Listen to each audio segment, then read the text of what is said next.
ನೀವು ಹೇಳ್ತಾ ಇದ್ದೀವಿ ತುಳಿದು ಬೆಳೀತಾರೆ ಅವರು ಅಂತ ಹೇಳ್ಬಿಟ್ಟು ಎಲ್ಲೋ ಒಂದು ಕಡೆ ಅವ್ರಿಗೆ ಸ್ಟೆಪ್ಸು ನೀವು ಮತ್ತು ಕಾರ್ತಿಕ್ ಆದ್ರ ಅಂತ ಮೊನ್ನೆ ಕೂಡ ಅದೇ ವಾದ ಆಗ್ತಾ ಇರುತ್ತೆ. ಸುದೀಪ್ ಸರ್ ಅದೇ ಪ್ರಶ್ನೆ ಮಾಡ್ತಾರೆ. ಅವಾಗ ಹೌದು ಇಲ್ಲ ಅಂತ ನೋ ಮತ್ತು ಅಂತ ಆನ್ಸರ್ಸ್ ಬರ್ತಾ ಇರುತ್ತೆ. ಅಫ್ಕೋರ್ಸ್ ಕಾರ್ತಿಕ್ ಅವರು ಕೂಡ ಒಪ್ಕೊಳ್ತಾರೆ, ಹೌದು ನನ್ನ ಇವರು ಸ್ಟೆಪ್ ಮಾಡಿಕೊಂಡ್ರು ಅವ್ರ ಮೇಲಕ್ಕೆ ಹೋಗೋಕ್ಕೆ.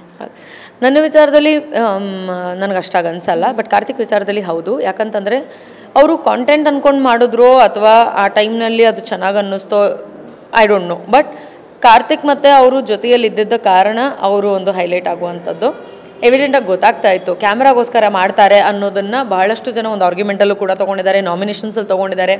ಆ್ಯಂಡ್ ನ್ಯಾಯವತ್ತು ಫ್ರೆಂಡ್ಶಿಪ್ ಆಯಿತು ಅಂತಂದರೆ ಅದೇ ಮನೆಯಲ್ಲಿ ನೀವು ಮೊದಲಿನಿಂದ ಇರಬೇಕಾದ್ರೆ ನಿಮ್ಮ ಜೊತೆನಲ್ಲೇ ಫ್ರೆಂಡಾಗಿ ಪ್ರತಿಯೊಂದರಲ್ಲೂ ನಿಂತಿದ್ದಾಗ, ನಿಮಗೋಸ್ಕರ ಆಟ ಆಡಿದ್ದಾಗ, ಇಷ್ಟೆಲ್ಲ ಮಾಡಿರಬೇಕಾದ್ರೆ just because you don't like him for one reason ನೀವು ಅವ್ರ ಮೇಲೆ ಅಲಿಗೇಷನ್ ಮಾಡಲ್ಲ, ನೀವು ಅವ್ರನ್ನ ತಪ್ಪು ಅಂತ ಹೇಳಲ್ಲ, ಅಥವಾ ಅವ್ರ ಬಗ್ಗೆ ಬರೀ ತಪ್ಪನ್ನೇ ಮಾತಾಡ್ತಾ ಹೋಗಲ್ಲ, ಅವ್ರ ಕ್ಯಾರೆಕ್ಟರ್ ಮೇಲೆ ಕ್ವೆಶನ್ ರೈಸ್ ಮಾಡಲ್ಲ, ನಾನಿಲ್ಲದೆ ಅವ್ರು ಝೀರೋ ಅಂತ ಹೇಳಲ್ಲ. ಫ್ರೆಂಡಾ? ಹೌದು. ನಾನು ಮಾತಾಡ್ತಿಲ್ವಾ? ಹೌದು. ಬಟ್ ಅಟ್ಲೀಸ್ಟ್ ತಪ್ಪಾಗಿ ಮಾತಾಡಬಾರ್ದು. ಅದನ್ನು ನೋಡಿದ್ರೆ ಖಂಡಿತವಾಗ್ಲೂ ಅವರು ಅದನ್ನು ಮೆಟ್ಲು ಮಾಡ್ಕೊಂಡ್ರು ಅಂತಾರೆ. ಆ್ಯಂಡ್ ಅವನು ಒಬ್ಬನೇ ಅಂತಲ್ಲ, ಅವರ ಭಾಳಷ್ಟು ಜನರನ್ನ ಆ ರೀತಿಯಾಗಿ ಯೂಸ್ ಮಾಡ್ಕೊಂಡಿದ್ದಾರೆ. ಅದು ನೋಡ್ತಿದ್ವಿ. ಹೇಳೋವಂಥ ಜಾಗ ಅಲ್ಲ, ಹೇಳೋವಂಥ ರೀತಿ ಅಲ್ಲ. ಆ್ಯಂಡ್ ಅವ್ರ ಗೇಮ್ ಅವ್ರು ಆಡ್ತಿದ್ದಾರೆ ಅಂದ್ಬಿಟ್ಟು ಸುಮ್ಮನಾಗ್ತಿದ್ವಿ ಅಷ್ಟೇ. ಈಗ ಕಾರ್ತಿಕ್ ಇಲ್ಲದೆ ಸಂಗೀತ ಝೀರೋನ, ಸಂಗೀತ ಇಲ್ಲದೆ ಕಾರ್ತಿಕ್ ಝೀರೋನ? ಬಿಕಾಸ್ ಒಂದು ಟಾಪಿಕ್ ನಡೀತಾ ಇರುತ್ತೆ, ಕನ್ವರ್ಸೇಷನ್ ನಡೀತಾ ಇರುತ್ತೆ. ತುಕಾರಿ ಸಂತೋಷ್ ಮತ್ತು ಸಂಗೀತ ಅವ್ರು ಹೇಳ್ತಾರೆ, ನಾನಿಲ್ಲದೆ ಕಾರ್ತಿಕ್ ಈಗ ಝೀರೋ ಆಗಿದ್ದಾನೆ. ನನ್ನ ಮೂವಿಗೆ ನಾಯಕಿ ನಾನಾದರೆ ಬೇರೆಯವರು ಹೀರೋ ಇರ್ತಾರೆ, ಆದರೆ ಈಗ ಏನಾಗಿದೆ ಅಂದರೆ ನಾನೇ ಹೀರೋ, ಇಲ್ಲಿ ನಾನೇ ನಾಯಕಿ ಅಂತ ಹೇಳ್ಬಿಟ್ಟು, ಅಂದರೆ ನಾನು ಈ ಮನೆಗೆ ನಾನೇ ಹೀರೋ ಅಂತ ಹೇಳ್ತಾರೆ. ಇದು ಆ್ಯಕ್ಚುಲಿ ಒಂದು ಚಟುವಟಿಕೆ ಬರುತ್ತೆ. ಆ ಚಟುವಟಿಕೆನಲ್ಲಿ ನಾನು ಹೇಳಿರ್ತೀನಿ ಇದನ್ನು, ನಾನೇ ಹೀರೋ, ನಾನೇ ಹೀರೋಯಿನು, ನಾನೇ ವಿಲನ್ ಅಂತ. ಅವರು ತುಂಬ ಚೆನ್ನಾಗಿ ಕಾಪಿ ಮಾಡ್ತಾರೆ, ಬಟ್ ಸ್ಪೇಸ್ ತೊಗೊಂಡು ಕಾಪಿ ಮಾಡ್ತಾರೆ. ಅವ್ರು ಇದನ್ನು ಭಾಳಷ್ಟು ವಿಚಾರಗಳಲ್ಲಿ ನಾನು ನೋಡಿದ್ದೀನಿ. ನಾನು ಏನಾದರೂ ಒಂದು ಮಾಡಿದ್ರೆ ಅದನ್ನು ತುಂಬ ಚೆನ್ನಾಗಿ ಕಾಪಿ ಮಾಡ್ತಾರೆ, ಬಟ್ ವೇದಿಕೆ ಸಿಕ್ಕಾಗ ಕಾಪಿ ಮಾಡ್ತಾರೆ. ಸೊ ನಂದು ನೇಚರ್ ಅಂತ ಆಗುತ್ತೆ, ಅವ್ರು ಅದನ್ನು ಹೈಲೈಟ್ ಮಾಡೋಕ್ಕೆ ಟ್ರೈ ಮಾಡ್ತಾರೆ. ಅದೇ ರೀತಿಯಾಗಿ ಇದನ್ನು ಮಾಡಿದ್ದಾರೆ.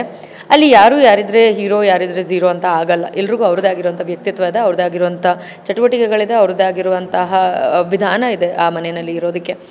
ಕಾರ್ತಿಕ್ ಇಲ್ಲದೆ ಸಂಗೀತ ಝೀರೋ ಅಂತನೂ ಇಲ್ಲ, ಸಂಗೀತ ಇಲ್ಲದೆ ಕಾರ್ತಿಕ್ ಝೀರೋ ಅಂತನೂ ಇಲ್ಲ. ಈ ಒಂದು ವಾದ ಬಂದಾಗ ಅವರಿಬ್ಬರು ಒಂದು ಸ್ವಲ್ಪ ಅದ್ರ ಬಗ್ಗೆ ಆರ್ಗ್ಯೂ ಮಾಡ್ಕೊಂಡಿದ್ದು ಹೌದು. ಇನ್ಫ್ಯಾಕ್ಟ್ ಕಾರ್ತಿಕ್ ಇಲ್ಲ ಅಂದಿದ್ದಿದ್ರೆ ಇವತ್ತು ಸಂಗೀತ ಝೀರೋ ಆಗ್ತಿದ್ರು. ಅದನ್ನು ನಾನು ಒಪ್ಕೋತೀನಿ. ಯಾಕಂತಂದರೆ ಅವ್ರೇನು ಫ್ರೆಂಡು ಅಂತ ಹೇಳ್ಕೊಂಡು ನಾಟಕ ಮಾಡಿಕೊಂಡು ಅವರ ಒಂದು ಸ್ನೇಹವನ್ನು ಬೆಳೆಸ್ಕೊಂಡು ಅವರು ಮುಂದೆ ಬರೋದಕ್ಕೆ ಪ್ರಯತ್ನ ಪಟ್ಟರು, ಅವರನ್ನೇ ತುಳಿದ್ಬಿಟ್ರು. ಈ ರೀತಿಯಾಗಿ ಮಾಡ್ತಾರೆ. ಆ್ಯಂಡ್ ಈ ಒಂದು ಬುದ್ಧಿ ಇರೋದು ಸಂಗೀತಂಗೆ ಮಾತ್ರ, ಕಾರ್ತಿಕ್ಗಿಲ್ಲ. ಸೊ ಈ ವಿಚಾರಗಳನ್ನು ನೋಡಿದ್ರೆ ಬೈ ಚಾನ್ಸ್ ಕಾರ್ತಿಕ್ ಅನ್ನೋ ಒಂದು ವ್ಯಕ್ತಿ ಇಲ್ಲದೆ ಹೋಗಿದ್ದಿದ್ರೆ ಆ ಮನೆಯಲ್ಲಿ ಸಂಗೀತ ಅವರು ಇನಿಷಿಯಲ್ ಡೇಸಲ್ಲೇ ಝೀರೋ ಆಗಿಬಿಡ್ತಾಯಿದ್ರು. ಅದಾದಮೇಲೆ ಅವರು ಮಾಡಿದಂಥ ಭಾಳಷ್ಟು ರೀತಿ ನನಗಿಷ್ಟ ಆಗಿಲ್ಲ. ಬಟ್ ಅವ್ರು ಏನನ್ನೋ ಕ್ರಿಯೇಟ್ ಮಾಡಿ ಆ ಜಾಗನ ತುಂಬಕ್ಕೆ ಪ್ರಯತ್ನ ಪಟ್ಟಿದ್ದಾರೆ, ಅದು ಅವರ ಎಫರ್ಟು. ಅವರ ರೀತಿ ಇಷ್ಟ ಆಗಲಿಲ್ಲ ಅನ್ನೋದಷ್ಟೇ ನಾನು ಹೇಳ್ಬೋದು. ಬಿಟ್ಟರೆ ನನಗೆ ಪರ್ಸ್ನಲಾಗಿ ನನ್ನ ಜೊತೆ ಬಿಹೇವ್ ಮಾಡಿದಂಥ ವ್ಯಕ್ತಿತ್ವ ಇಷ್ಟ ಆಗಲಿಲ್ಲ, ಇದನ್ನು ಹೇಳ್ಬೋದು. ಕಾರ್ತಿಕ್ ಅವ್ರ ಎಫರ್ಟ್ಸನ್ನು ಅವ್ರು ಆಗ್ತಾ ಬಂದಿದ್ದಾರೆ. ಆ್ಯಂಡ್ ನಿಮ್ಮ ಎಫರ್ಟು ನನ್ನ ಎಫರ್ಟು ಮ್ಯಾಚ್ ಆಗಬೇಕಂತ ಇಲ್ಲ. ಅವ್ರ ಎಫರ್ಟ್ನ ಅವ್ರು ಹಾಕಿದ್ದಾರೆ, ಬೇರೆಯವ್ರ ಎಫರ್ಟ್ನ ಬೇರೆಯವ್ರು ಹಾಕಿದ್ದಾರೆ. ಅವರ ಪ್ರಯತ್ನ ಇನ್ನೂ ನಡೀತಾನೆ ಇದೆ. ಅದಕ್ಕೆ ಅವರು ಇವತ್ತು ಟಾಪ್ 6 ಅಲ್ಲಿದ್ದಾರೆ.